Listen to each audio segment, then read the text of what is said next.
Donc bonjour à toutes et à tous. Donc on est ensemble pour 1h30 sur ce café techno, donc un moment convivial puisque c'est un café et on vous propose d'en faire de même de votre côté. On va parler d'un sujet technique qui peut paraître assez complexe, où on entend beaucoup de choses autour de l'hydrogène dans l'aéro. Donc là, le sujet, c'est l'hydrogène, alignement et décollage. Donc on va pouvoir avoir un éclairage de la part de nos experts sur où on en est de l'hydrogène dans l'aéro. Est-ce que c'est juste un épiphénomène? Est-ce que c'est juste de la recherche? Quand est-ce qu'on va le voir voler, cet hydrogène, dans des avions? Et donc, on va balayer toute la chaîne de valeur de l'hydrogène appliquée à l'aéro, que ce soit de la production jusqu'à son usage sur des avions.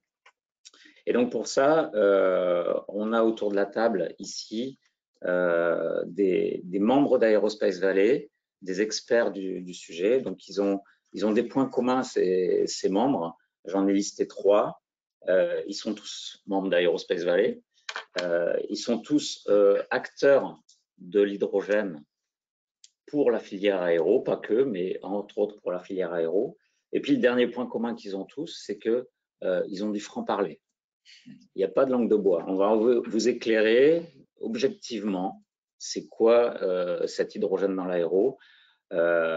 Et parce qu'on entend un peu de tout dans les médias et on va vous donner concrètement ce qui est en train de se faire, ce qui va se faire et sur quelles échéances. Alors, comment va se dérouler ce webinaire? On est tous ici en salle pour avoir un déroulement fluide et des échanges les plus ouverts possibles sur les présentations. Ça va durer 1 heure, ces présentations, et la dernière demi-heure sera réservée aux questions que vous pourrez poser par le chat pendant toute la durée du webinaire. Alors, tous les micros sont coupés pour assurer une bonne fluidité pendant les présentations. Et sachez qu'il est enregistré, ce webinaire, et donc il y aura un replay accessible dès la fin. En termes d'organisation, je tiens avant tout à remercier Jennifer, qui est de l'équipe communication d'Aerospace Valley, et grâce à elle, ce webinaire a lieu ce matin et elle nous a organisé ça. C'est notre chef d'orchestre, Jennifer. Merci à Jennifer. Je suis accompagné par Guillaume, je le laisserai se présenter, qui avec moi animera ce webinaire, ce café techno. Et il me reste à vous souhaiter un bon café techno. Installez-vous confortablement et parole aux experts. Guillaume, à toi. Bonjour à tous. Quant à moi, je suis chargé de mission énergie durable chez Aerospace Valley. J'ai le plaisir aujourd'hui d'animer avec Laurent ce café techno avec nos experts qu'on va introduire un par un. Parmi les sujets que nous allons aborder ce matin, nous allons traiter du marché de l'hydrogène et notamment dans l'aéronautique. Comment on produit cet hydrogène, comment on l'achemine, le cas échéant. L'hydrogène dans les aéroports, quelles contraintes, quelles opportunités on peut en dégager. Des enjeux également autour de la certification et de l'exploitation des appareils embarquant de l'hydrogène. Et enfin, on aura un topic sur l'interopérabilité, la standardisation des infrastructures pour que ce type d'énergie puisse être déployé le plus viablement possible. On va commencer avec Bertrand Chauvet. Bertrand, l'hydrogène aujourd'hui, en tout cas dans l'univers aéronautique, on peut dire que c'est encore un marché émergent. On constate des utilisations de l'hydrogène en gros volume pour l'industrie, mais au niveau du transport, notamment, on en est seulement à l'amorçage. Cependant, on observe de plus en plus une consolidation du déploiement de l'hydrogène, un maillage qui grossit, en tout cas sur le transport terrestre. Est-ce qu'on commence aussi à observer cette tendance sur le réseau aéroportuaire?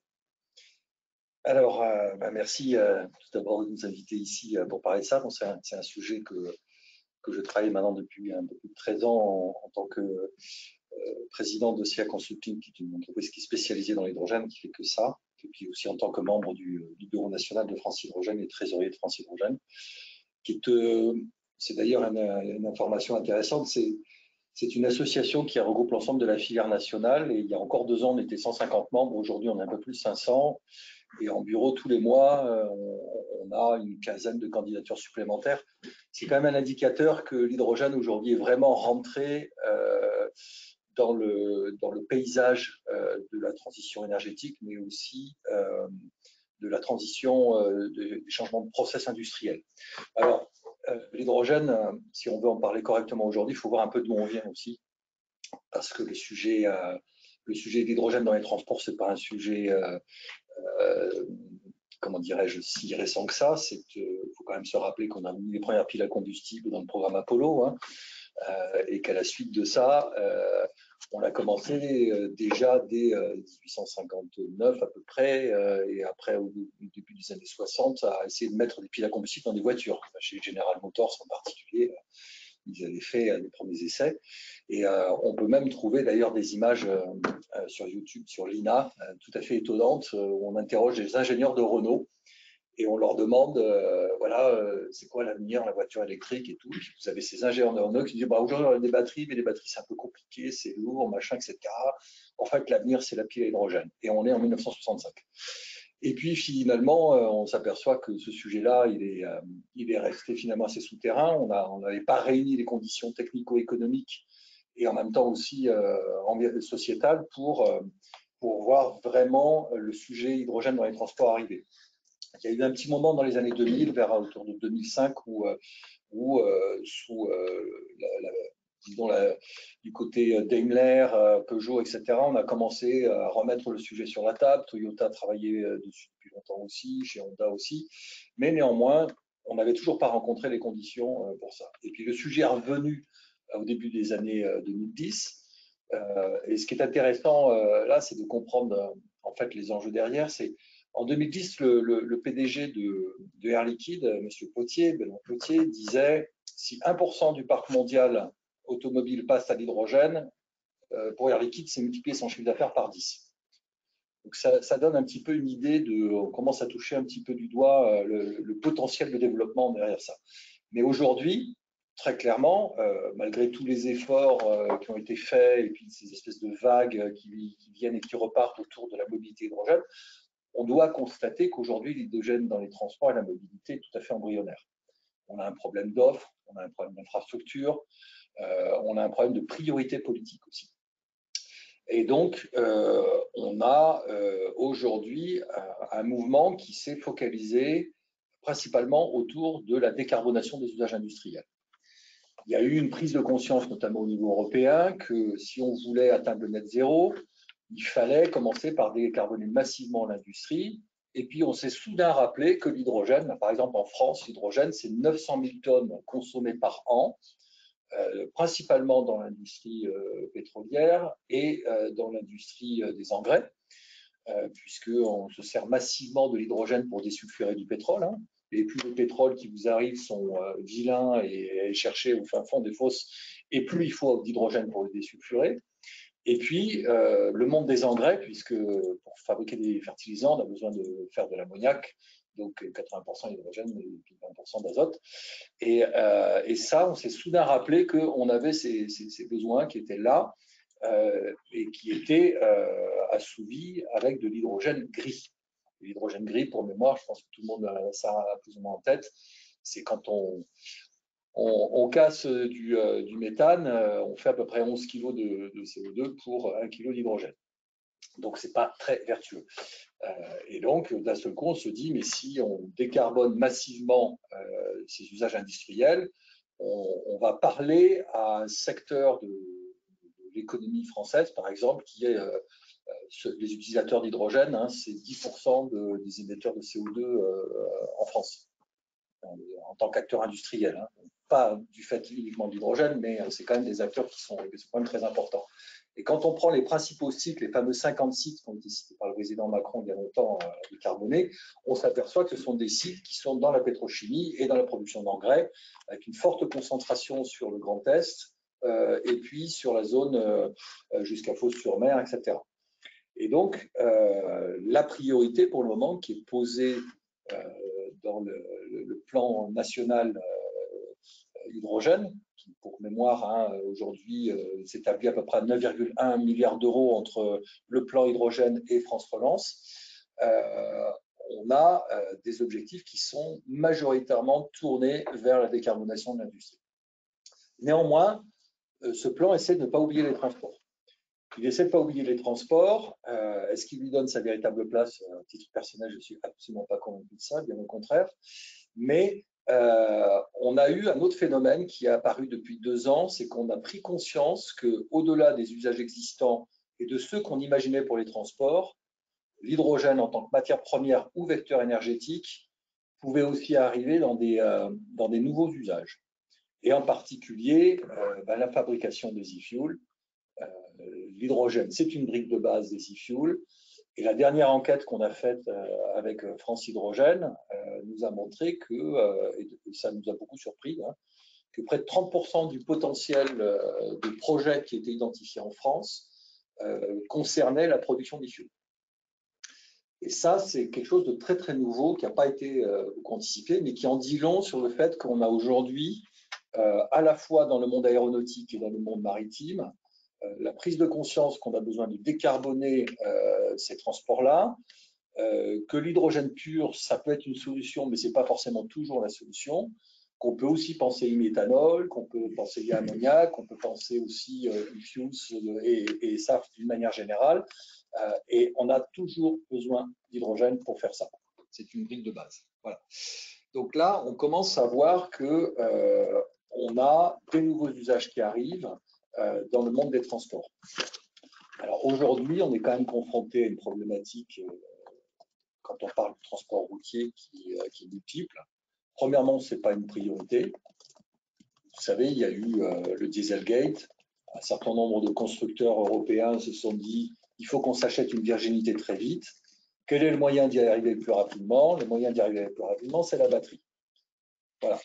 Donc, à un moment donné, tout le monde met les efforts là-dessus. Et puis, comme l'argent, il ne pousse pas sur les arbres, hein, vous avez des politiques publiques qui essaient de concentrer les aides publiques vers essayer d'éviter de se disperser. Et ils ont tendance, sous l'effet d'un certain nombre de lobbies industriels aussi, à concentrer les investissements sur certains types de solutions plutôt que d'autres. Et il est forcé de constater que l'hydrogène, ce n'est pas une priorité en France aujourd'hui pour la mobilité routière, sauf sur les usages lourds, puisque là, tout le monde sait qu'effectivement, faire marcher un camion, faire marcher des autocars sur de longues distances, etc., ce sont quand même des usages qui sont très difficiles à aborder avec la batterie. Alors moi, j'ai absolument la conviction que de toute façon, le mur de la réalité va rattraper le monde de la batterie à un moment donné. Et qu'on va se rendre compte qu'on n'aura pas assez investi dans la mobilité routière, y compris mobilité professionnelle, véhicules utilitaires et véhicules particuliers, et qu'au moment où on s'en rendra compte, eh bien, on sera envahi de produits coréens, japonais et chinois. Maintenant, c'est un autre sujet. Voilà. Donc aujourd'hui, on s'occupe des mobilités lourdes, et les mobilités lourdes, c'est le ferroviaire, où là, effectivement, la France a des choses à dire, puisque Alstom développe à Tarbes des trains à hydrogène qui sont déjà en exploitation en Allemagne, puis on va avoir ces premiers trains aussi en France d'ici 2026. On a des usages de transport lourd dans le maritime et le fluvial.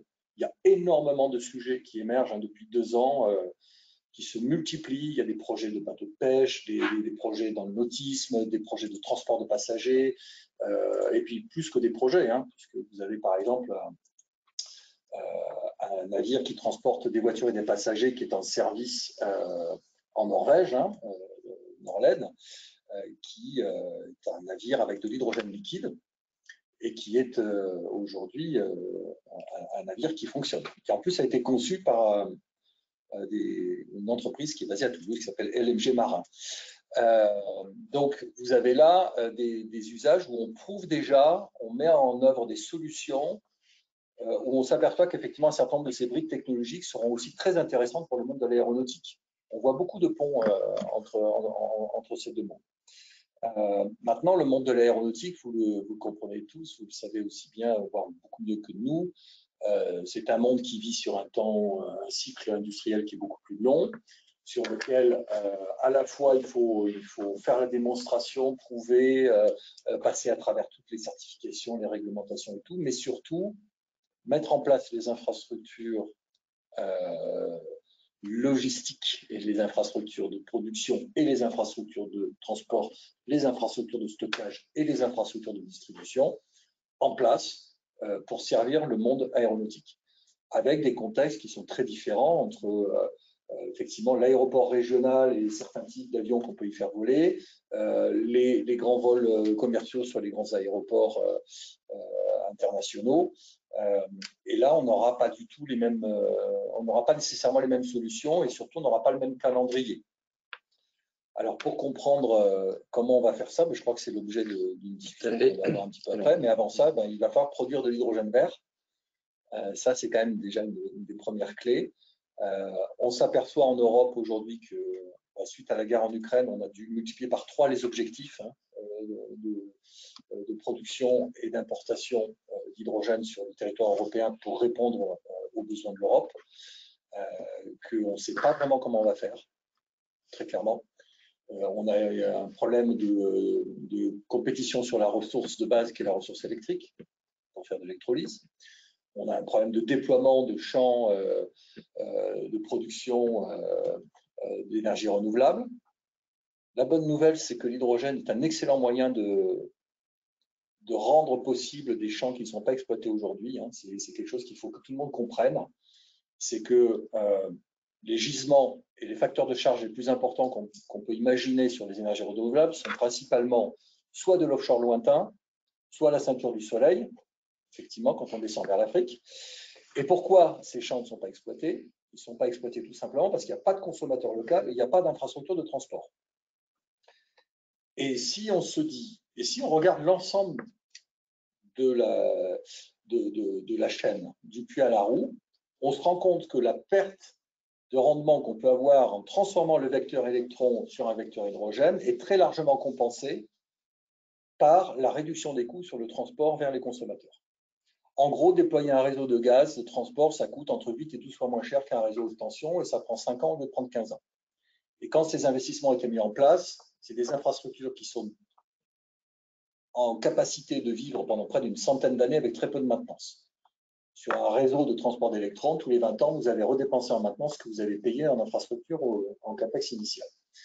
Et donc, on se rend compte que on pourrait exploiter ces grands gisements de production de renouvelables de façon massive avec des facteurs de charge qui sont bien plus importants que ceux qu'on trouve aujourd'hui sur le continent européen et exporter vers l'Europe ces quantités d'hydrogène. Avant de parler d'export, d'acheminement d'hydrogène, on va peut-être revenir sur la production d'hydrogène. Nous avons autour de la table Stéphane Arnoux. Donc Stéphane Arnoux, oui, la chaîne logistique, les systèmes de production. Pouvez-vous nous parler de pour quels usages on va produire cet hydrogène, avec quelle chaîne logistique et quelle concurrence également sur l'utilisation de l'énergie électrique pour fabriquer cet hydrogène? À vous la parole. Okay, merci de me recevoir. Merci Bertrand pour cette introduction. Bertrand a déjà développé un peu le sujet, mais juste revenir un petit peu sur les grandes tendances, comment on produit de l'hydrogène par électrolyse. Parce que l'objectif aujourd'hui, c'est d'utiliser l'électron, de le valoriser à travers des électrolyseurs. Si on fait un peu d'histoire, il y a quand même des électrolyses aujourd'hui qui existent. L'électrolyse pour faire du chlorure à soude, ça existe depuis très longtemps. Il y a des rejets d'hydrogène, il y a des gisements d'hydrogène déjà existants, pas du tout exploités. Donc là, vraiment, ça permet aussi de commencer à réfléchir sur aller chercher l'hydrogène produit qui est aujourd'hui rejeté aux petits oiseaux, de façon à le valoriser sur des usages, soit la mobilité ou d'autres usages d'utilisation d'hydrogène tels que potentiellement on pourrait adresser sur l'aéronautique. Donc l'électrolyse de l'eau, je peux parler un peu plus fort, ça dépend du micro. Donc si on reprend l'électrolyse de l'eau, de l'eau par rapport pour faire une usine, il nous faut déjà entre 15 et 20 litres d'eau brut pour faire 1 kg d'hydrogène.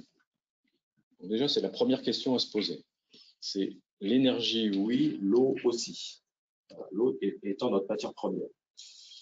Donc, la ressource, elle existe, sauf qu'aujourd'hui, si on regarde par rapport en France ou les autres zones géographiques où on souhaite faire des grandes productions d'hydrogène, il y a un problème de stress hydrique. Donc, comment approvisionner les électrolyseurs?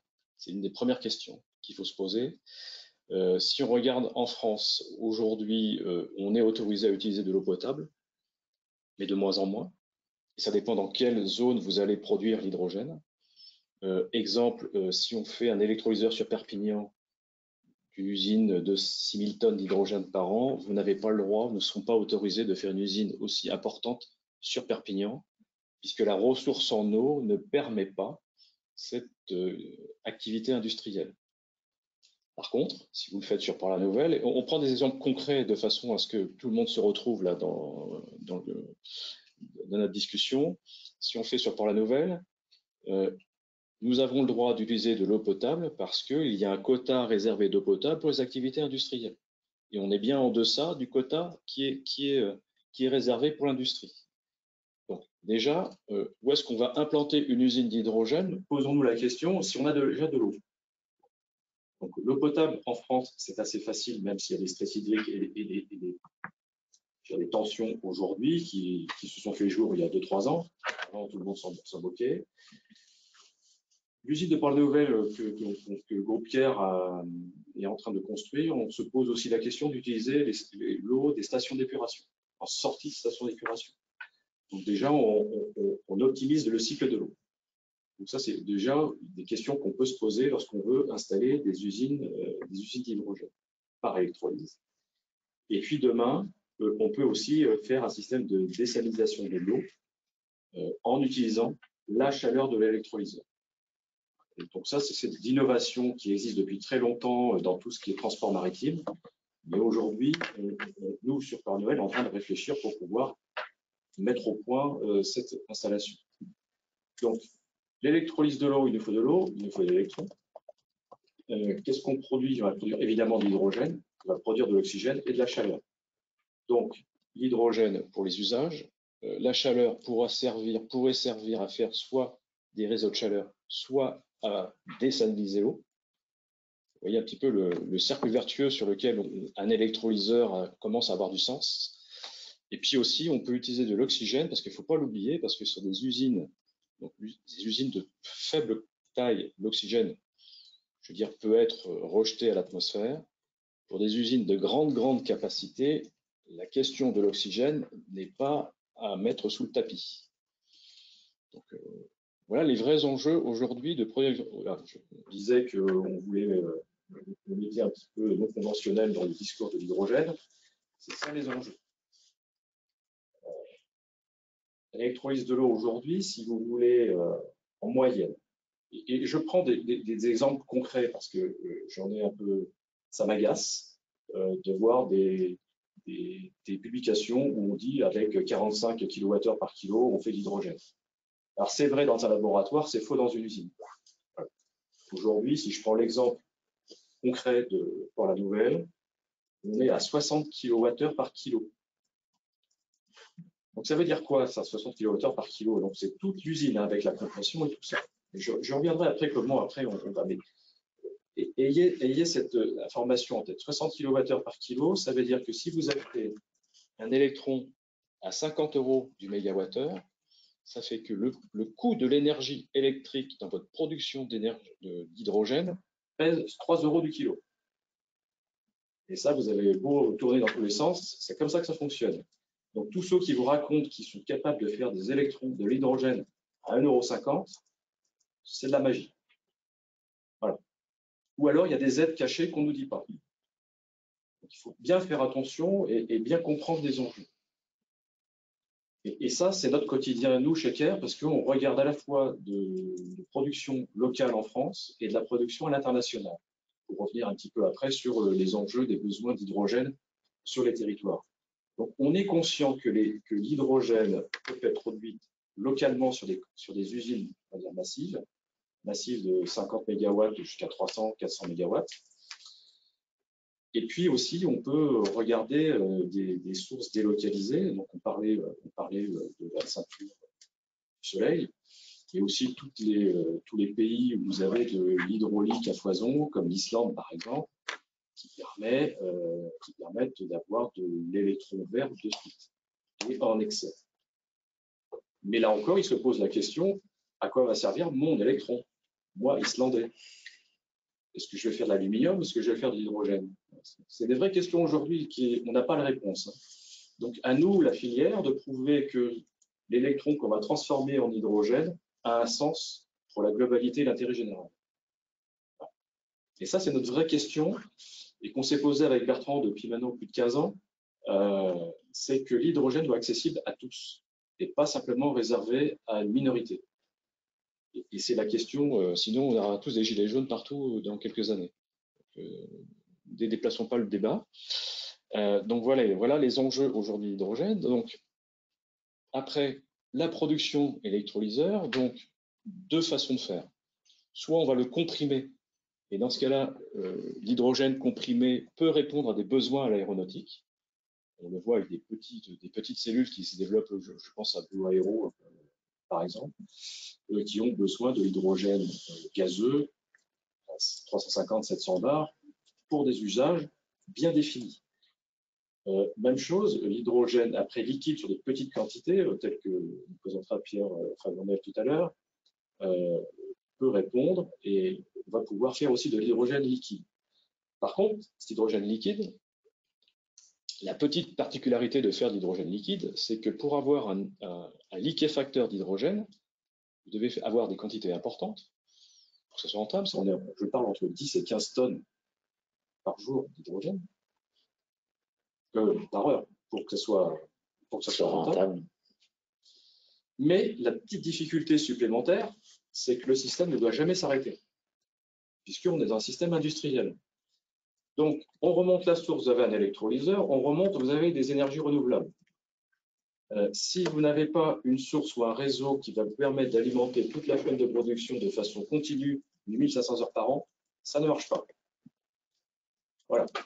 Ou alors, vous allez surdimensionner vos installations, vous allez liquéfier, stocker, et après, on devient avec de vrais problèmes d'infrastructure sur les aéroports. C'est comment je fournis l'hydrogène liquide sur les aéroports en continu, avec des quantités qui vont aller jusqu'à 300 à 500 tonnes jour. Si je me souviens bien, une discussion que j'ai eue avec Airbus en 2018. Voilà les vraies questions, les vrais enjeux qu'il faut qu'on se pose. Et puis après, on parlait, je ne vais pas trop prendre de temps, mais on parlait aussi de kérosène de synthèse. C'est une solution, une alternative intéressante. Il y a deux bémols. Le CO2. Alors le CO2, il vient d'où? Ça veut dire que déjà, vous devez avoir du CO2 dit biogénique, qui correspond en fait à une valorisation de l'hydrogène, du CO2 de l'hydrogène. On fait du kérosène de synthèse, mais il sera carbone neutre. Donc celui-ci, il est accepté par la Commission européenne aujourd'hui, sauf que les gisements sont faibles, et vu les quantités de kérosène qu'on va avoir besoin, on a un problème, c'est-à-dire que est-ce qu'on est prêt à passer au-delà de cette réglementation? Ça veut dire quoi? Utiliser du CO2 qui vient de l'industrie. Donc, ce CO2 de l'industrie, vous avez des gisements comme des cimenteries, vous avez du CO2 qui vient en fait de la réaction chimique d'un produit. Je pense à la cimenterie, je pense à la verrerie. Ou quoi que vous fassiez dans votre production, dans le process de production, vous allez avoir du CO2. Et puis après, il y a le CO2 qui vient de la combustion. Donc, il serait intelligent pour la Commission européenne, au lieu de nous parler d'aller chercher le CO2 dans l'atmosphère, de dire il y a des gisements de CO2, on peut aller chercher le CO2 sans parler du CO2 qui vient de la combustion, mais qui vient de la réaction chimique lorsqu'on crée un produit. Donc, celui-ci, on pourrait l'utiliser, et là, il y a des quantités intéressantes. On peut combiner avec l'hydrogène et faire du kérosène de synthèse, qui n'est pas aussi une simple affaire, parce que vous avez une raffinerie à mettre en place. Donc, tout le monde parle de kérosène, mais aujourd'hui, quand on fait du kérosène, c'est une collade des styles. Et après, vous avez des sous-produits aussi, donc il faut quand même gérer toute la chaîne. Donc voilà les vrais enjeux, les vraies questions qu'il faut se poser. Et là, on voit fleurir beaucoup de discussions autour du kérosène de synthèse. Posons les choses proprement, de façon rationnelle. Et puis on trouvera quelques sites en France qui seront susceptibles de pouvoir produire du kérosène en quantité suffisante. Et de mémoire, il faut environ 350 millions de litres de kérosène pour que ce soit a priori rentable. Voilà. Voilà un petit peu l'échelle de grandeur aujourd'hui. On a des solutions qui arrivent sur le territoire français. Je pense que ça peut être intéressant pour nous, les aéroports, mais on va parler là d'une solution peut-être transitoire. Et puis après, il y a l'hydrogène liquide pour les avions. Je pense que, oui, il y a 3 ans, on en parlait. Personne n'y croyait vraiment quand Airbus a lancé cette réflexion.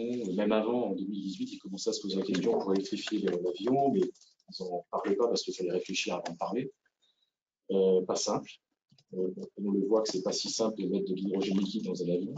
Je laisserai Pierre nous expliquer tout ça. Et puis après, il y a des vrais problèmes. Il y a des contraintes de sécurité sûreté dans un aéroport. Et juste en aparté, avec Bertrand, on a mis en place le projet iPort en 2016. Ouais, 2016. La station n'est toujours pas opérationnelle, va arriver en opérationnel, donc ça prend un peu de temps. Mais les vraies questions qu'on se posait à l'époque, c'était de fournir de l'hydrogène pour les piles à combustible pour alimenter les APU à bord des avions. Vous savez, ça en plus à 300 ans, je crois, de mémoire. Et déjà, on se disait comment on va faire pour aller de la station de production où on mettait un électrolyseur, vraiment un petit démonstrateur, et comment on allait alimenter nos réservoirs pour monter tout ça à bord dans un avion. Et donc, la gestion de sûreté et sécurité n'avait jamais été abordée, parce que l'hydrogène, comme dans le maritime, n'était pas du tout imaginable il y a 5 ans. Donc, voilà aujourd'hui l'état actuel, je pense, des développements et des enjeux face à nous. C'est pas simple. Airbus s'y attelle, Pierre aussi, voilà. Universal Hydrogène, on a vraiment des vrais enjeux d'industrialisation, de sûreté, d'expliquer aussi aux passagers comment on va gérer ce risque. L'avantage, c'est que l'hydrogène, ça vient de l'industrie. Et donc, dans l'industrie, ça fait plus de 50 ans qu'on gère l'hydrogène et qu'on sait maîtriser les risques. Dans l'aéronautique, c'est la même chose. Donc, on sait maîtriser le risque. Voilà, je crois que c'est ça qu'il faut dire. C'est que c'est pas un délire d'ingénieur. On sait maîtriser le risque. Maintenant, c'est comment on fait accepter au public qu'on met de l'hydrogène dans les avions. Et comment on organise les flux logistiques pour que comment on organise la flux logistique. Des modèles viables, Bertrand, peut-être que vous voulez rebondir là-dessus. En fait, l'hydrogène étant un gaz, la meilleure manière de s'imaginer comment on va procéder, c'est de se rappeler comment le gaz naturel s'est déployé en France. Et cette analogie, elle est très très pertinente en réalité. Parce que le gaz naturel, il n'a pas toujours été là en France. On a commencé dans les années 60, puis les années 70, etc., à déployer des réseaux. Mais avant de déployer des réseaux, il a fallu grandir avec les consommateurs.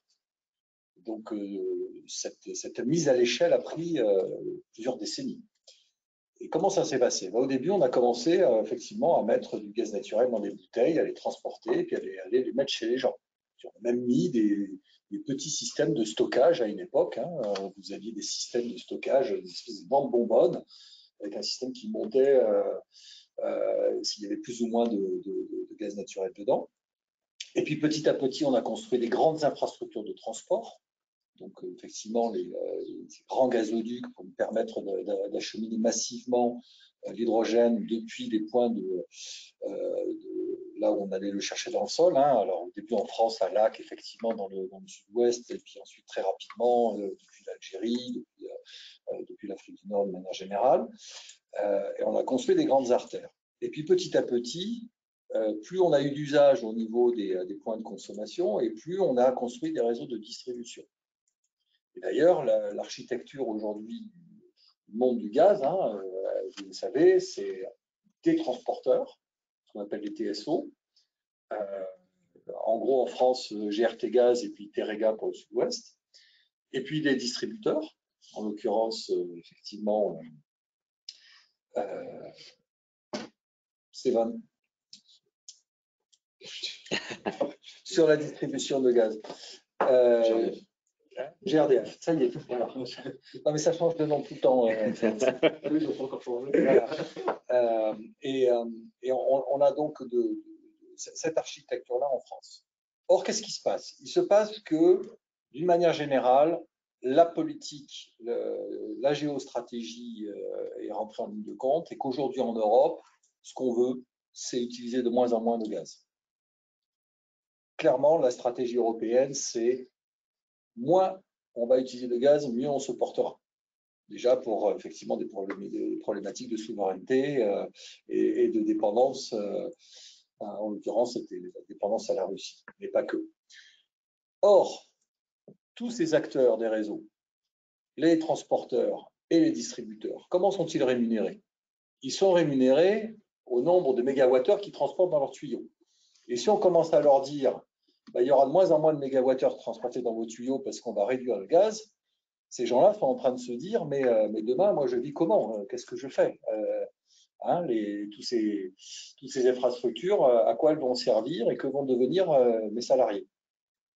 Et donc, ces acteurs-là, aujourd'hui, sont devenus des promoteurs très puissants de l'hydrogène parce qu'ils se disent, mais mes infrastructures-là, elles sont plus ou moins compatibles avec l'hydrogène, moyennant certains efforts. Et si demain, j'ai plus de gaz, de quoi je vais vivre? Je vais essayer de vivre du transport d'hydrogène. Donc, vous avez déjà là un effet qui est un peu vertueux, qui est que les grands fournisseurs d'infrastructures de transport qui vont nous permettre la mise à l'échelle sont en train de s'organiser, font les études nécessaires. 98% des réseaux d'Europe de l'Ouest sont compatibles en termes de matériaux, ils ne le sont pas en termes de compresseurs, parce que pousser une molécule d'hydrogène qui est très très très petite, c'est beaucoup plus compliqué que pousser du méthane. Mais ils sont en train d'étudier les conditions de ce rétrofitage, si je puis dire, des infrastructures existantes. Ils font plus que les étudier parce qu'ils commencent à les mettre en œuvre de façon massive. Et donc ça, c'est quelque chose qui est très intéressant parce qu'on ne va pas être obligé nécessairement de reconstruire des infrastructures de transport de gaz. On va convertir des infrastructures existantes avec plusieurs techniques possibles. Ça, c'est quand même quelque chose qui est extrêmement intéressant parce que du coup, la mise à l'échelle d'une économie de l'hydrogène massive, elle va être beaucoup plus facile à mettre en œuvre que ce qui nous a fallu, les 3-4 décennies qu'il nous a fallu pour déployer des réseaux de gaz naturels. Bon. Donc ça, c'est un sujet qui est intéressant. En attendant, parce que ça ne va pas se faire du jour au lendemain, on va commencer à avoir des infrastructures point à point entre des gros sites de production sur le territoire européen, typiquement Port-la-Nouvelle. L'enjeu, ça va être de connecter Port-la-Nouvelle à un réseau de transport pour lui permettre d'exporter son hydrogène vers tous les consommateurs, alors que ce soit les Allemands qui massivement veulent importer de l'hydrogène pour leurs besoins, mais eux, ils ont un besoin carrément de décarbonation du chauffage, ils comptent sur l'hydrogène pour ça. En France, on n'a pas tout à fait ce sujet-là. Donc, on a ça, mais avant que ça arrive, il va falloir, comme ça s'est passé pour le monde du gaz naturel, avoir des solutions intermédiaires de transport par des voies routières ou ferroviaires de quantité de plus en plus importante d'hydrogène. Alors évidemment, soit on fait du stockage gazeux à haute pression, donc aujourd'hui les solutions de transport à 500 bars par exemple, ça devient des solutions qu'on trouve sur le marché aujourd'hui, soit sous forme liquéfiée. Or, comme l'a dit Stéphane, un liquéfacteur, ça coûte la peau du dos. Aujourd'hui, vous savez, il n'y en a que 2 en Europe de l'Ouest. Il y en a un chez Air Liquide Lavasier dans le Nord et il y en a en Allemagne chez Linde. Sauf que c'était fait sur des technologies qui avaient une portée industrielle massive et qu'aujourd'hui, on voit apparaître de plus en plus d'acteurs qui commencent à développer des liquéfacteurs de beaucoup plus petite dimension qui pourraient être plus facilement déployables. Alors, ça veut dire quoi? Ça veut dire qu'on va d'abord imaginer des liquéfacteurs sur les sites de production, semi-centralisé, de type de ce que fait par exemple nos amis de l'IDOC Caire à Port-la-Nouvelle, et qu'à un certain moment donné, on aura des liquéfacteurs dans les grands points de consommation. Alors, c'est quoi un gros point de consommation? C'est un port, c'est un aéroport, c'est une zone urbaine. Alors, à propos des aéroports, Denis Leluc, vous qui gérez les aéroports de Carcassonne, Perpignan, Tarbes, ce sont forcément des questions que vous vous posez. Cet hydrogène, est-ce qu'il sera acheminé? Est-ce qu'il sera produit sur place? Sous quelles contraintes? Est-ce que vous pouvez nous en parler, de réflexion que vous menez sur ces aéroports? Oui, bonjour à tous et merci de cette invitation. C'est un sujet un peu compliqué, on l'a vu, on a beaucoup de questions, pas forcément beaucoup de réponses, et en tout cas beaucoup de solutions différentes. On a parlé de l'usage de l'hydrogène sur les aéroports. Alors moi, je suis un petit peu modéré. Stéphane, je rejoins assez ce que vous disiez sur l'usage de l'électron. Qu'est-ce que l'on fait de cette électricité qui est produite? Est-ce qu'on l'utilise directement ou est-ce qu'on l'utilise pour faire de l'hydrogène? Est-ce qu'on l'utilise pour faire de l'hydrogène et ensuite du e-fuel, e-carburant, carburant d'aviation durable? Enfin, il y a plein de mots pour ça. Et aujourd'hui, on ne sait pas trop où on va. Alors, la simplicité pour décarboner le transport aérien, effectivement, d'aller vers du e-carburant, de prendre de l'électricité, faire de l'hydrogène et ensuite le combiner à du CO2 pour faire du carburant d'aviation durable qui est aujourd'hui miscible dans le kérosène à 50%. Donc, on pourrait décarboner 50% de l'aviation aujourd'hui avec ce type de produit. C'est simple. Parce qu'on parlait des contraintes d'acheminement sur les aéroports, eh bien, le e-carburant, on le mélange à du kérosène dans les raffineries et on l'amène par les circuits actuels et on le distribue par les circuits actuels dans les avions. Donc, c'est ce qui est le plus simple. Énergétiquement, ce n'est pas forcément ce qu'il y a de plus performant, puisque on va prendre de l'électricité pour faire de l'hydrogène et ensuite, on va rajouter encore de l'énergie pour combiner cet hydrogène à du CO2 pour faire du carburant. Donc là, on voit bien que la solution d'utiliser l'hydrogène directement en tant que carburant d'aviation, sans passer par du e-kérosène, est probablement énergétiquement meilleure. Sauf qu'aujourd'hui, c'est pas complètement mûr. On en parlera peut-être tout à l'heure avec Pierre, justement, des avions qui vont voir le jour prochainement. Aujourd'hui, on n'en a pas. Donc, la solution la plus simple, c'est vraiment le carburant d'aviation durable qui utilise de l'hydrogène. Énergétiquement, c'est pas le meilleur, mais c'est simple parce qu'on peut décarboner 50% de l'aviation. Demain, l'usage de l'hydrogène, l'usage de l'électricité, enfin de l'hydrogène, pile à combustible, je ne sais pas si on parlera d'hydrogène en tant que carburant lui-même, est quelque chose de pertinent. Bertrand, vous parliez des usages de la mobilité et de la mobilité lourde. C'est vrai que un avion, c'est quand même très compliqué de le faire voler avec des batteries, parce que l'ennemi dans un avion, c'est le poids. Pierre en parlera mieux que moi. Et donc, c'est vrai que l'hydrogène est quelque chose de tout à fait pertinent, mais ça pose plein de questions. Les systèmes d'acheminement du carburant aujourd'hui sur les aéroports se font soit par camion. Alors, sur l'aéroport, se font par camion, soit par pipeline. Et ensuite, sur l'aéroport lui-même, c'est soit par camion directement aux avions, soit par hydrant pour une mise à bord sur les avions. Il faut tout réimaginer, tout repenser pour l'hydrogène. C'est pas forcément très simple. Et il faut quand même savoir qu'un avion gagne de l'argent quand il est en l'air et il en perd quand il est au sol. Et donc, la compagnie aérienne, tout ce qu'elle veut, c'est faire des rotations les plus rapides possibles. Je ne vais pas citer nos amis irlandais qui inondent le marché français aujourd'hui, mais ils nous demandent des rotations d'avions au sol en 25 minutes. C'est-à-dire qu'il faut débarquer 189 passagers, rembarquer 189 passagers, faire le plein de carburant, décharger les bagages, recharger les bagages et mettre les équipements, enlever les équipements et repousser l'avion. Tout ça en 25 minutes. Donc, il faut que les futurs appareils, si on veut qu'ils soient utilisés par ces grandes compagnies, notamment sur des réseaux court et moyen courrier européens, il faut qu'on arrive à s'inscrire dans ces contraintes-là. Voilà. Donc, c'est quelque chose qui est à repenser. Alors, l'hydrogène, on entend aussi parler de l'hydrogène pour les usages plus terrestres sur les aéroports. on en avait discuté à l'époque avec IPOR sur les engins aéroportuaires et tout ça.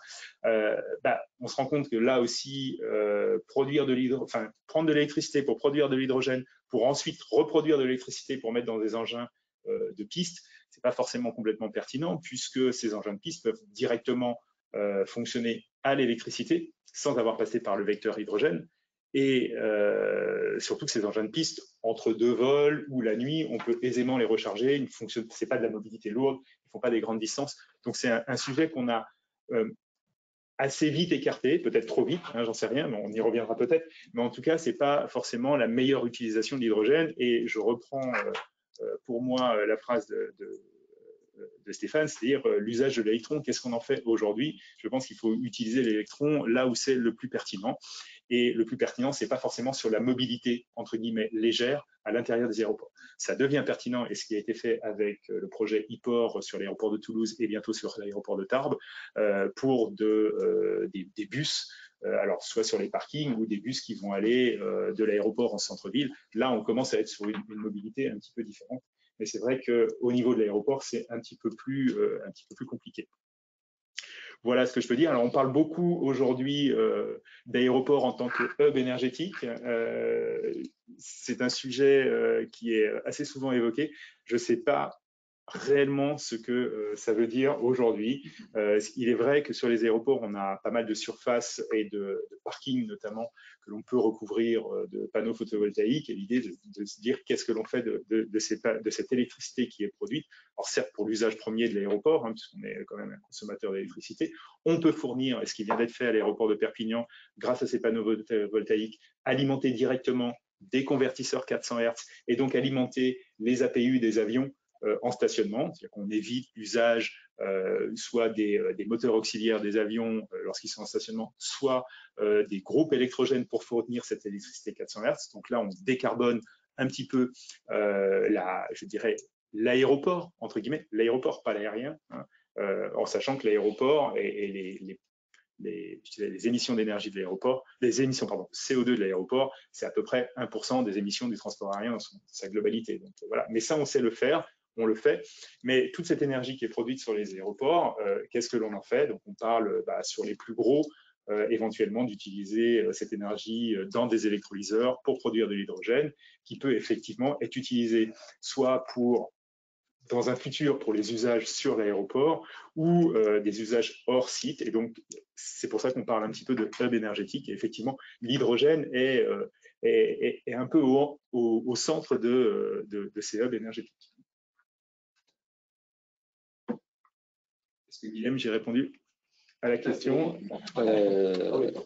Dans les temps en plus, c'est parfait.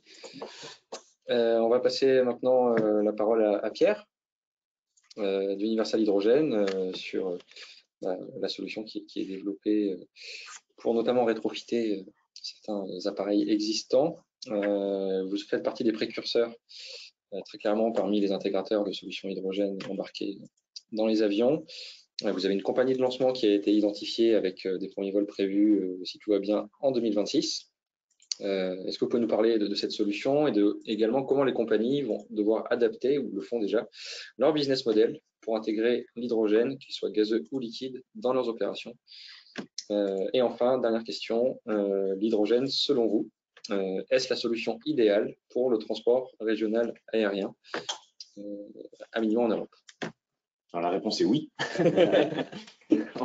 On va aller directement droit au but. Non, merci beaucoup pour l'invitation. Je pense que le panel est extrêmement intéressant. J'espère que les 50 participants apprécient d'avoir une vision holistique sur le sujet. Donc, Universal Hydrogène, j'aimerais repositionner, c'est une société de transport, distribution et logistique d'hydrogène avant tout. Donc, notre mission, ça va être de s'intégrer entre le producteur d'hydrogène, donc un Stéphane pour Care, et un utilisateur d'hydrogène qui va être soit une compagnie aérienne quand elle va opérer des avions, mais qui peut tout à fait être autre chose. Je pense qu'on a discuté le cas d'usage des équipements aéroportuaires, et ça peut tout à fait faire partie des choses qui peuvent être mises en place également avec de l'hydrogène sous certaines conditions. Donc, on travaille principalement, nous, sur une solution modulaire. On est également convaincu que le principal frein à l'adoption de l'hydrogène dans le secteur aéronautique, ce sera malheureusement les infrastructures colossales qui vont devoir être mises en place. Et donc, on a pris le parti d'avoir une solution qui permettra de faciliter la mise en place de l'hydrogène dans l'aéronautique avec cette solution modulaire. Donc, on utilise beaucoup l'image de la capsule Nespresso. Je pense que ça correspond assez bien. En gros, vous avez une grosse capsule. Alors, c'est un peu plus gros qu'une capsule Nespresso, parce que c'est quelque chose qui fait à peu près, qui stocke, on va dire, 180 kg d'hydrogène liquide. Donc, c'est déjà une bonne capsule. Cette capsule-là, elle aura la possibilité d'être transportée sur la route de manière traditionnelle et gérée au niveau des aéroports comme un bagage. C'est vraiment l'idée. On réutilise des standards LD3, on réutilise un certain nombre de standards qui sont existants au niveau des aéroports et qui permettent d'utiliser les outils existants, que ce soit des dolly, des loaders, enfin, tout l'équipement existant. On fait ça pour deux choses, pour deux raisons, pardon. La première, c'est qu'effectivement, on est persuadé, ça a été bien expliqué par Bertrand, qu'il va y avoir une mise en place progressive. Donc, on va commencer probablement par des gros hubs, des grosses zones de production. Il va falloir aller chercher l'hydrogène produit dans ces zones-là et le distribuer. Donc, on a parlé de pipeline, ça peut être effectivement une solution à terme, mais on est sur un horizon de temps de probablement entre 2030 et 2040. Je ne prends pas trop de risques en disant ça. Mais il va y avoir en tout cas une phase initiale à développer et les petits aéroports, donc on a mentionné sans être, j'espère que vous le prenez pas mal, mais comparé à Orly par exemple, qui va pouvoir avoir la possibilité d'avoir un liquéfacteur sur site. L'aéroport de Tarbes, de Rodez, de Castres, de Carcassonne, de Pau, peu importe les aéroports régionaux qu'on cite, auront certainement moins la capacité de mettre en place ce type d'infrastructure dans un premier temps. Donc, il va falloir aller chercher l'hydrogène pour rendre tous ces aéroports régionaux compatibles, prêts à l'aviation hydrogène. Ça, c'est notre partie. Et le deuxième point, et ça a été extrêmement bien évoqué par Denis précédemment, un avion, il gagne de l'argent quand il vole. Si on part de ce principe-là, il faut que le temps de rotation soit le plus court possible. Donc, il y a des chiffres qui ont été évoqués. Si vous voulez remplir un avion avec de l'hydrogène liquide sur un aéroport avec les technologies actuelles, vous allez mettre des heures, vous allez perdre de l'hydrogène, vous avez une queue qui va avoir monté en température, donc il va falloir la refroidir, donc il va falloir faire un premier jet avec un liquide qui ne sera pas l'hydrogène, ça va dégazer, vous allez en remettre. Bref, c'est une complexité infinie. Et donc nous, on pense que cette opération-là, elle ne peut se faire qu'à l'extérieur des zones aéroportuaires. C'est là où on arrive avec la technologie de swapping. Effectivement, on prend une capsule, on la rentre, on en sort celle qui est vide et on arrive à faire des temps de rotation qui sont en dessous des 30 minutes. Donc ça, c'est la raison d'être un peu d'Universal Hydrogène. Donc maintenant, l'avion. On a été également obligé, comme Nespresso l'a fait d'ailleurs, quand ils ont développé la capsule, ils ont été obligés de développer une machine qui pouvait utiliser la capsule. Si vous avez une super capsule sur le marché, mais assez peu d'usage. Donc là, on était obligé de faire pareil. Donc on est obligé de travailler sur un rétrofit d'avion. On le fait sur un rétrofit d'avion régional. Donc on prend un ATR 72 et on le rétrofit, ça veut dire qu'on le modifie de manière à ce qu'il accepte cette solution-là. Donc, en quelques mots, à quoi correspond le rétrofit? En gros, le rétrofit, c'est une modification du fuselage. Donc, on inverse les portes. L'ATR, pour X raisons, a une porte cargo à l'avant et une porte passager à l'arrière, ce qui est assez inhabituel dans un avion. Et pour des problèmes de poids, tout un tas d'autres questions, auxquelles, si vous avez des questions, je pourrais répondre après. Mais grosso modo, on est obligé de mettre les modules à l'arrière. Donc, on est obligé d'inverser les portes. On perd de la capacité passager. Donc, on est sur une payload de 5 tonnes à peu près, 56 passagers au lieu des 72 maximum dans la configuration de la Terre 72. On ségrègue l'environnement passager, évidemment, de l'environnement de stockage hydrogène. Et après, on fait une grosse modification qui est une modification sur la chaîne propulsive, puisque c'est une chaîne propulsive pile à combustible. Donc là, j'ouvre une toute petite parenthèse sur les technos à la fois de stockage et à la fois de propulsion. Alors, l'hydrogène, la complexité, c'est la stocker. On l'a évoqué. Comment est-ce qu'on stocke l'hydrogène? Soit on le compresse de manière extrêmement forte. Vous avez un stockage qui est dit gazeux. Vous pouvez compresser jusqu'à 700, 750 bars, grosso modo, probablement un peu plus. Mais ça vous j'ai dit quoi? Jusqu'à 2000. 2000, voilà. C'est l'énergie qu'on passe. C'est l'énergie, c'est exactement. Pareil. En techno de remplissage, derrière, c'est un peu plus compliqué. Donc, on va dire qu'on est grosso modo sur les standards entre 300 et 750. Je suis extrêmement large. Si vous faites ça sur un avion régional, vous avez une capacité de faire Toulouse, Clermont-Ferrand, grosso modo.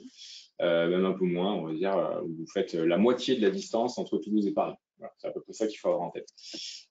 Nous, on a fait ces calculs-là avec un stockage à 850 bars. Donc, on s'est rendu compte que le stockage gazeux, en gros, ne permettait pas de faire les profils de mission qui sont actuellement opérés par les avions régionaux.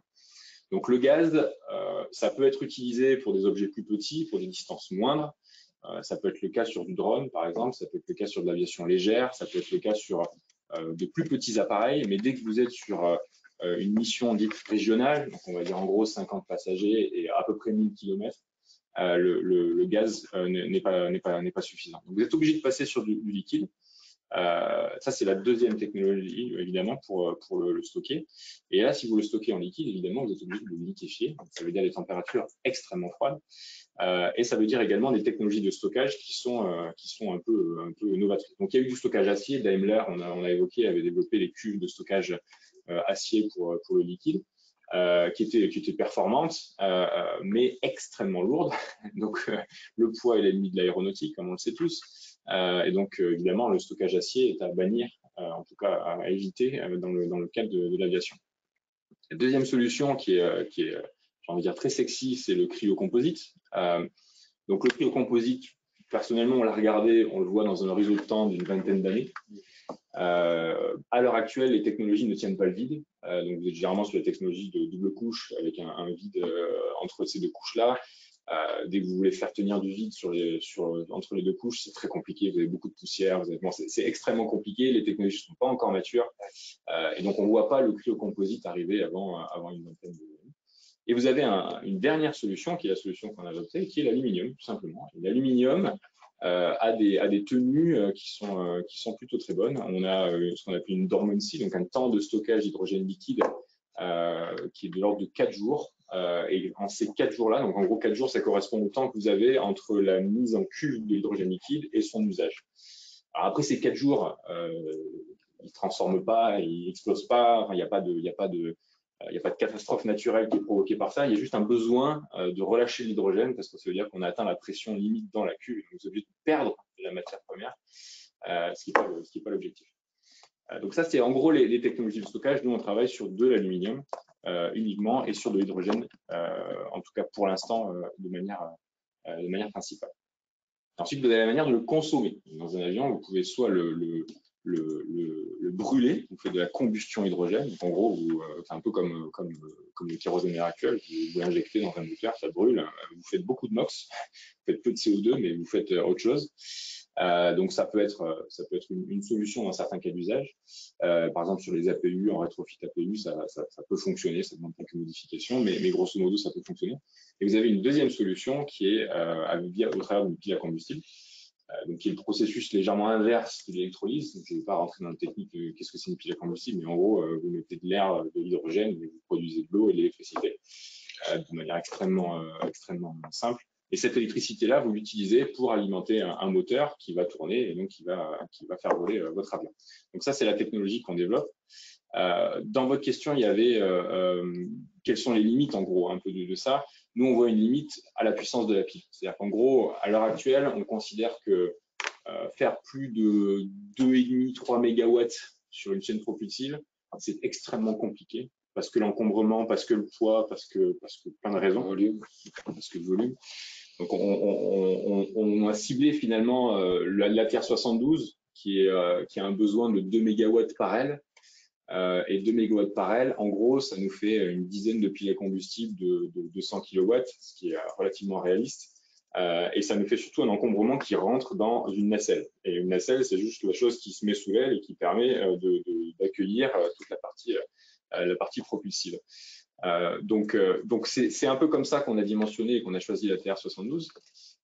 C'est pour nous un peu le haut du panier, en gros, et c'est un peu le sweet spot, le point idéal, on va dire, entre la capacité, la puissance demandée, la capacité embarquée. Et donc, on a volé en début d'année un premier démonstrateur de cette chaîne propulsive-là.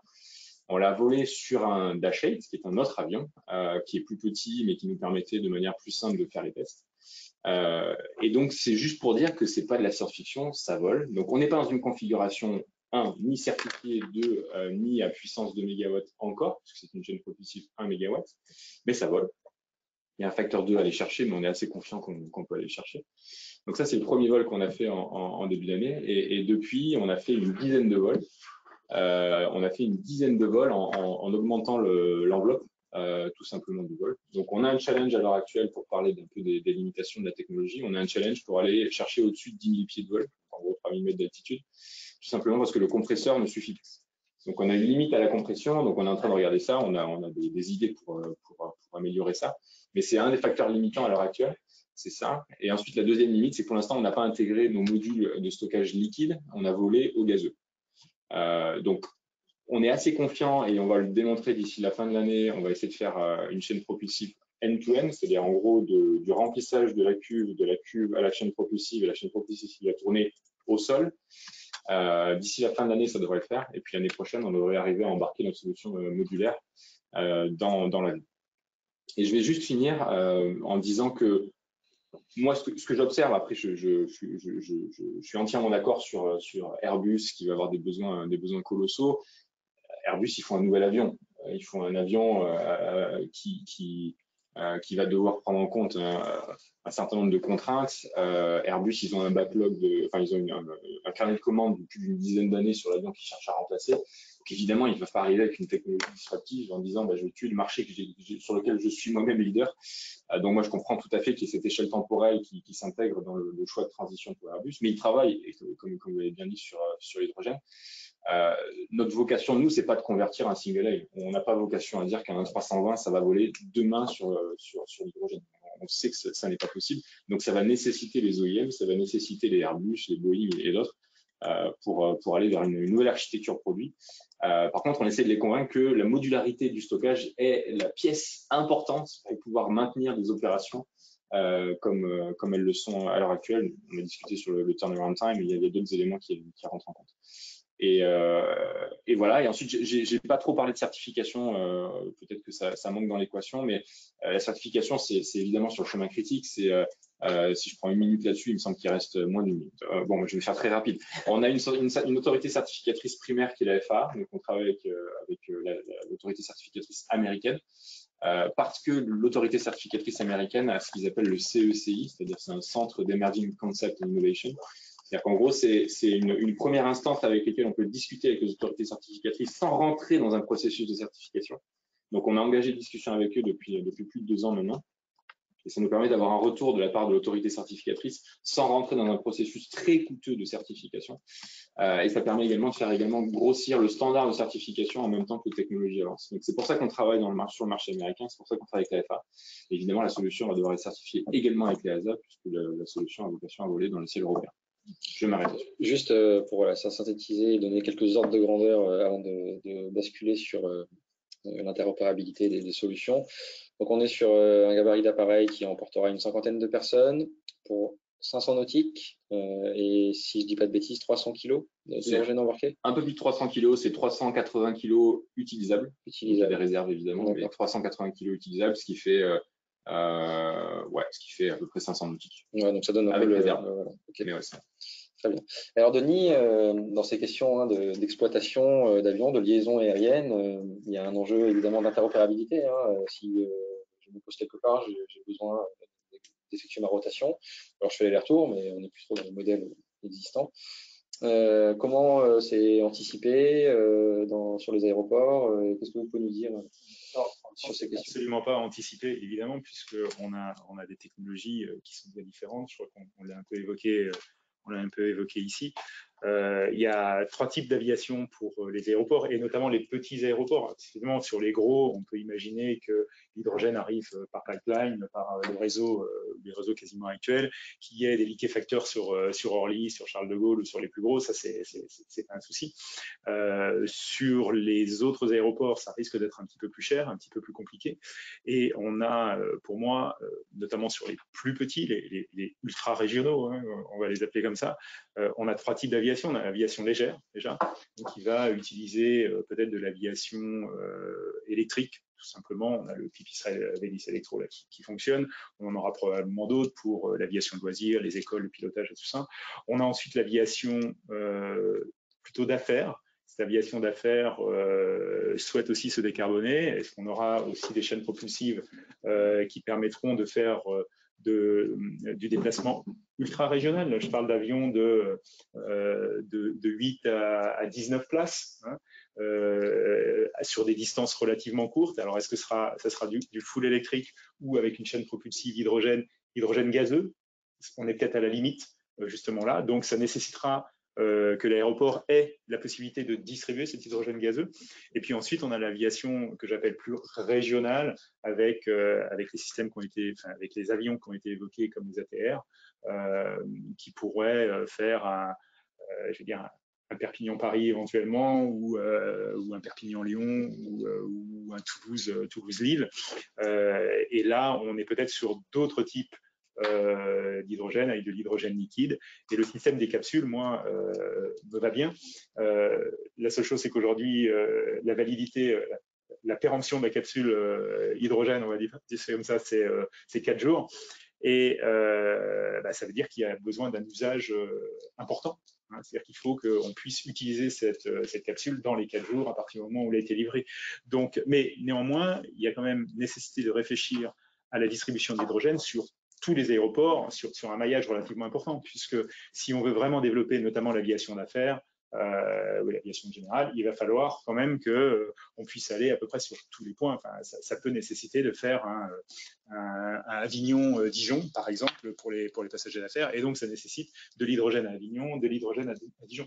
Et ça, le système modulaire de capsules, de containers, qui va nous permettre de distribuer de l'hydrogène aussi bien gazeux pour certains usages ou liquide pour d'autres, est extrêmement important. C'est vraiment vers ce à quoi il faut tendre, c'est-à-dire bien penser, et Pierre l'a évoqué, je pense qu'ils en sont conscients chez Universal Hydrogène, avec justement ce système de capsules, au temps de rotation des appareils, au temps nécessaire de recharge, et surtout à la nécessité de distribuer cet hydrogène partout, sur tous les aéroports que nous avons, pour pouvoir vraiment avoir un usage le plus massifié possible de cette nouvelle aviation.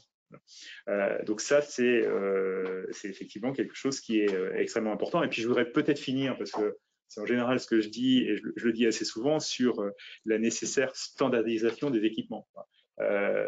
Aujourd'hui, je dirais par exemple, les convertisseurs 400 Hz sur les prises pour aller aux avions et alimenter les avions au sol, on est standardisé, c'est tous les mêmes. C'est-à-dire que nous, on a une prise par aéroport et quel que soit le type d'avion, on peut brancher l'avion.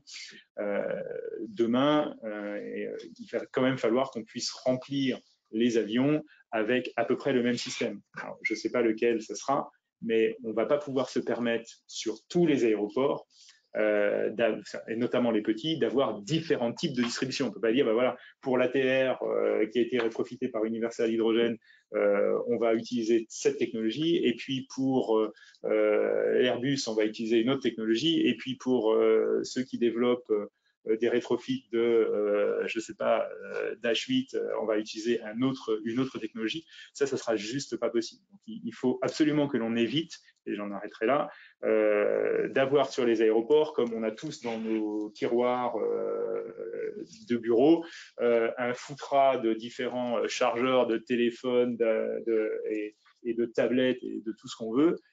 Et il n'y a rien qui est standardisé. Et puis justement, quand on en cherche un, on perd 10 minutes. Ça, je pense que c'est des choses qu'il faut absolument éviter. On a réellement besoin d'avoir une certaine standardisation sur la mise à bord de l'hydrogène, dans tous les appareils. Et ça, c'est vraiment, je l'appelle de tous mes voeux, hein, parce que c'est ce qui fera ou pas le succès de l'aviation hydrogène, donc 100% décarbonée. Merci à tous pour vos interventions éclairantes sur ces questions d'hydrogène. Elles ont suscité quelques questions. Donc avec Laurent, on va vous les dispatcher. On vous demande de répondre en 1 minute 30, 2 minutes chacun, histoire qu'on puisse satisfaire la curiosité de tous nos auditeurs. Laurent, vas-y si tu veux enchaîner. Oui, donc très bien, très bon exposé. Merci à tous. Je pense qu'on a eu un éclairage assez large sur toute cette chaîne de valeur de l'hydrogène appliqué à l'aéro. On avait une première question concernant le projet iPort. Sur le démarrage de cette installation, je pense qu'elle a déjà démarré, mais elle n'est pas pleinement opérationnelle. Donc, je ne sais pas si Bertrand, tu peux nous préciser un peu de ce démarrage, ou Stéphane? Un peu tous les deux, en fait, ouais. Puisque l'idée d'iPort, elle est dans mon cerveau malade à une époque, j'ai vendu le concept au conseil régional. C'est Stéphane qui l'a réalisé au début. C'est pas une des choses que j'ai faites. Donc, non, c'est vrai qu'on est parti sur iPort quand on a fait la stratégie régionale hydrogène de la région Occitanie en 2015-2016. On avait très vite identifié que l'écosystème aéroportuaire était un écosystème particulièrement intéressant à expérimenter, à la fois pour ses usages en zone aéroportuaire à proprement parler et en zone publique. Et donc l'idée, c'était d'imaginer un écosystème local qui servirait à la fois des usages dans le monde de la mobilité routière, du transport, du transport de marchandises, etc., des taxis, tout ce qu'on pouvait imaginer comme usage du côté zone publique, et en même temps servir la zone privée. Alors évidemment, quand vous imaginez ce genre de concept, vous partez de zéro, puisque ça n'avait pas encore été travaillé. Au début, on avait un super projet qui pouvait se déployer juste à côté de la tour de contrôle, et puis à un moment donné, il y a eu une loi de programmation militaire qui a rajouté 50 contraintes de plus, et d'un seul coup la DGAC nous a dit allez, vous allez aller plus bas là au sud de l'aéroport. Et puis déjà ça a généré beaucoup de temps parce qu'on avait déjà fait des études préliminaires pour se déployer sur une certaine zone, donc il faut se déplacer, il faut reconsidérer le projet. Et puis ensuite, vous avez eu tout un tas de contraintes qui ont fait que ce projet qu'on a imaginé en 2016, il commence seulement à être véritablement déployé. Bon. Alors, ceux qui sont coutumiers de l'aéroport de Toulouse-Blagnac, qui sont usagers, peuvent constater que les navettes, depuis un certain temps, 100% hydrogène les emmènent. Comment elles faisaient le plein jusqu'à présent, ces navettes? Alors, elles ne faisaient pas le plein en hydrogène, de toute façon. Si, elles faisaient le plein en hydrogène avec de l'hydrogène exporté. Exporté. Ah, tu parles de l'actuel, des bus EVA qui fonctionnent à l'heure actuelle. Et puis après, l'électrolyseur va être mis en route, a été mis en route, une fois qu'il va être réceptionné, la station doit être opérationnelle, ou est opérationnelle. Elle l'est depuis 10 jours. Avec une inauguration qui doit se faire au mois de septembre, qui va arriver. Ouais. Je pense que la filière hydrogène en Occitanie, en étant le délégué régional Occitanie de France Hydrogène, on l'attend depuis longtemps, parce que c'est quand même une des premières pierres, un des premiers écosystèmes aéroportuaires. Oui, on avait identifié effectivement les aéroports comme quelque chose de pertinent, mais on n'avait pas imaginé une guide. Non, mais sérieusement, je veux dire, à un moment donné, il faut aussi accepter que on est pionnier, mais heureusement, on ne voit pas tout. Hein, c'est qui rassure. Non, mais en tout cas, on avait senti qu'il y avait un besoin, il y avait des choses à faire et qu'il fallait, pour que ça soit rentable, adresser tous les usages externes, internes, zones réservées. Mais il était particulièrement intéressant cet aéroport parce que c'est un de ces aéroports qui a des problématiques d'infrastructure électrique. Qui donc, par exemple, du point de vue des stations de recharge pour des simples Kangoo du côté de l'aéroport, était limité à 3 kW parce que l'aéroport était déjà saturé. Il y avait une vraie problématique d'acheminement d'électricité. Et ça, c'est vraiment un sujet qui fait quand on regarde les aéroports, on en a étudié d'autres. Il y en a où il n'y a pas de sujet sur les infrastructures électriques. Donc, du coup, on peut imaginer massivement que les bus y soient purement à batterie. Et dans ce cas-là, il n'y a aucun problème, c'est ce qu'il faut faire. Mais il y avait d'autres aéroports sur lesquels on trouvait des véritables contraintes, ce qui est très, très difficile à contourner. C'est pour ça que Toulouse-Blagnac était particulièrement intéressant pour regarder les usages d'hydrogène, y compris du point de vue des autobus. Juste pour terminer, l'hydrogène est produit par un électrolyseur sur site qui est alimenté en électricité verte. 100%. 100% depuis l'origine, parce que ça faisait partie de notre cahier des charges. Ouais.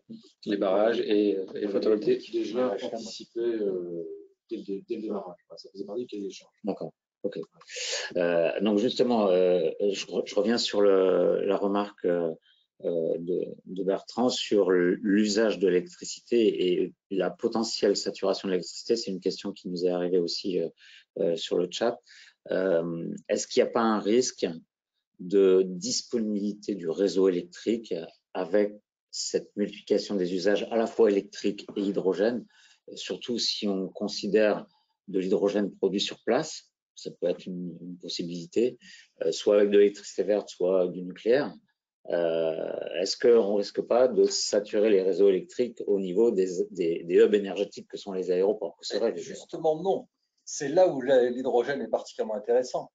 Parce que si vous avez du transfert direct d'électrons vers des véhicules, par exemple, à recharger, on voit très très bien comment ça se passe. C'est un dromadaire de toute façon. Vous avez du off-peak et du on-peak. Et donc, moi j'ai discuté avec le directeur de l'aéroport de Schiphol dans une conférence à Amsterdam. Il disait qu'aujourd'hui, ils ont des problèmes de réseau. Chaque fois que les Tesla taxis arrivent et ils se mettent tous à tirer parce que vous avez un appel de puissance qui est absolument phénoménal. Donc, c'est là, justement, quand je vous ai parlé du mur de la réalité des batteries, c'est là qu'on va se rendre compte qu'effectivement, l'hydrogène est particulièrement intéressant parce qu'on peut envisager de produire l'énergie, de la stocker en dehors, effectivement, de ces fameux pics de consommation. Et donc, on touche là du doigt un des intérêts majeurs de la production désynchronisée de la consommation que permet l'électrolyse. Voilà. Et cette fonction stockage et désynchronisation avec la consommation, c'est une fonction qui n'est pas rémunérée aujourd'hui. Voilà. Et quand on commencera à prendre en compte l'ensemble de ces aspects, y compris la rémunération et la valorisation de la fonction de stockage, on va s'apercevoir que l'hydrogène est potentiellement extrêmement intéressant. Donc les deux solutions, évidemment, vont coexister. Mais quand on parle de compétition d'usage, moi j'ai tendance à dire, attention, l'hydrogène, c'est peut-être une solution à la problématique de la compétition d'usage sur le réseau électrique. Oui, c'est vrai sur les gros aéroports, ça l'est moins sur les petits. En fait, sur les petits, où on a moins cette problématique, on a des réseaux électriques qui sont dimensionnés pour aujourd'hui l'appel de puissance nécessaire pour les 400 Hz, donc pour alimenter les avions qui sont en stationnement. Et en dehors de ces pointes de consommation, justement, surtout si on a une production propre en autoconsommation d'énergie grâce à nos cellules photovoltaïques, à nos ombrières photovoltaïques sur les parkings, là, on se retrouve avec de l'énergie, bien souvent, on ne sait que faire. Et l'utilisation, alors à terme, sur la production d'hydrogène peut être une solution. Encore faut-il qu'on ait la puissance nécessaire et la nécessité d'avoir un électrolyseur, c'est cher. Mais en attendant, sur les petits aéroports, le fait de pouvoir, dans ces moments de creux, recharger nos véhicules, nos GSE, c'est aussi une solution pour utiliser notre énergie. Donc, sur les petits, immédiatement, c'est plutôt bien de pouvoir avoir de plus en plus de véhicules à batterie, parce que ça utilise notre énergie que l'on autoproduit.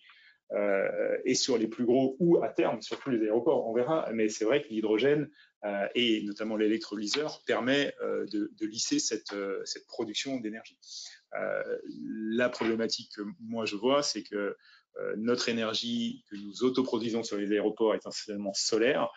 Évidemment, elle ne fonctionne que la journée et pas la nuit. Et donc, notre électrolyseur, si jamais on en a un, il va fonctionner que la moitié du temps. Et en termes de rentabilité, de profitabilité, c'est pas forcément, ça devient plus compliqué. Mais c'est pour ça que je dis, sur les gros, oui, ça a un intérêt. Sur les petits, c'est pas pour tout de suite.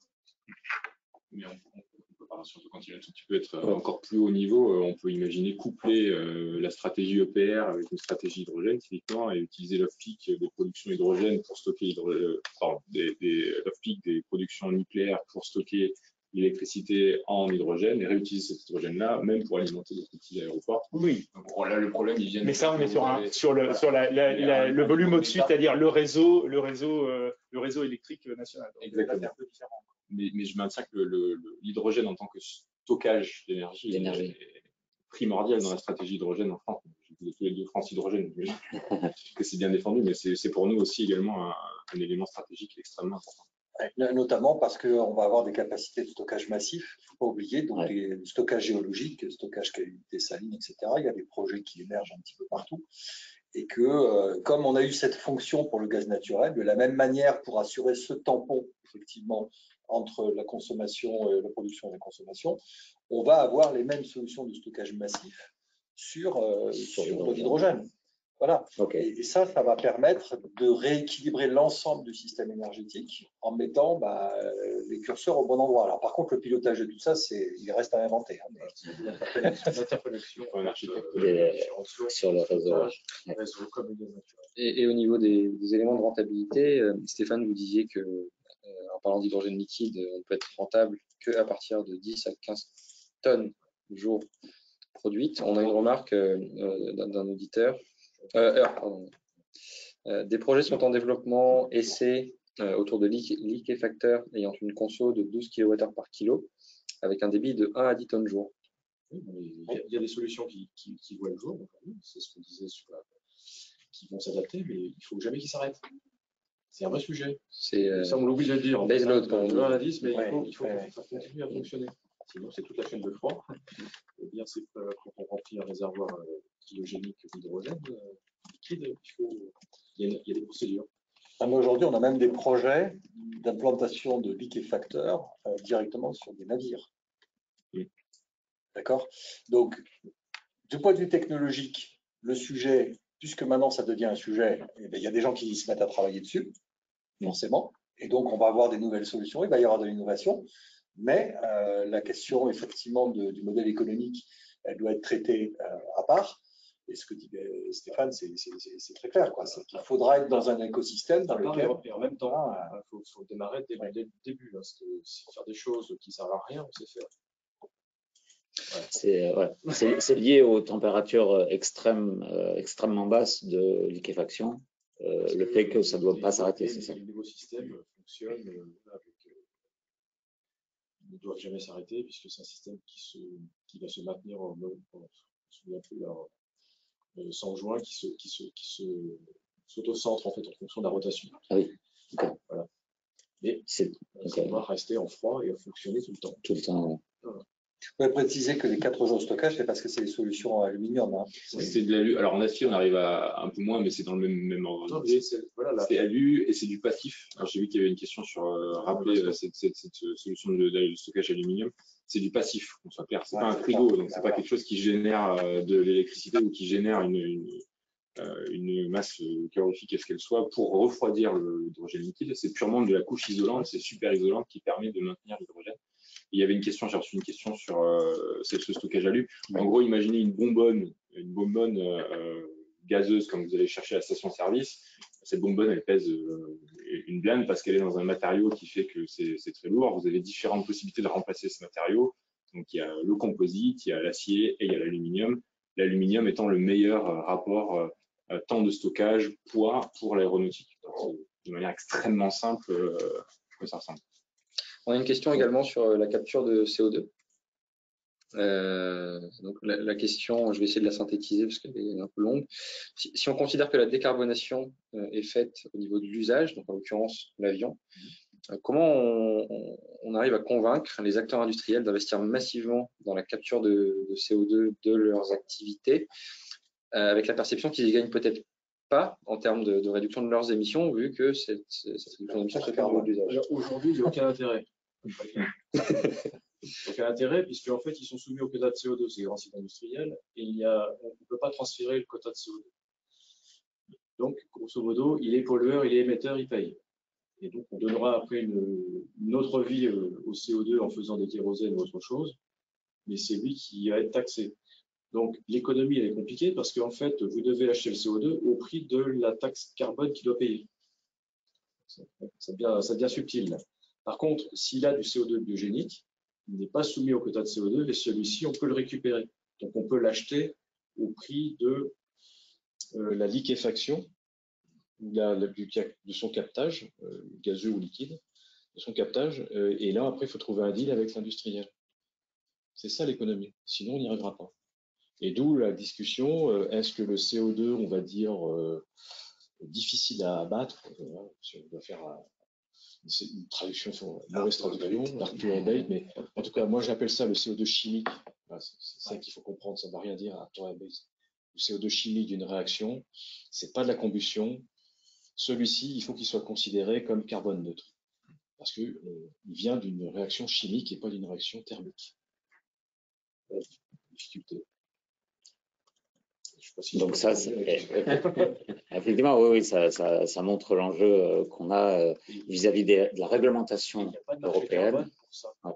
Voilà. Il n'y a pas de marché carbone, tout est à inventer en fait. C'est ça qui est génial dans l'hydrogène, c'est qu'une fois qu'on tire le bout de la ficelle, là, il y a la flotte qui vient. Tout vient et tout arrive à chaque fois, des problèmes de réglementation carbone, des problèmes de certification avion.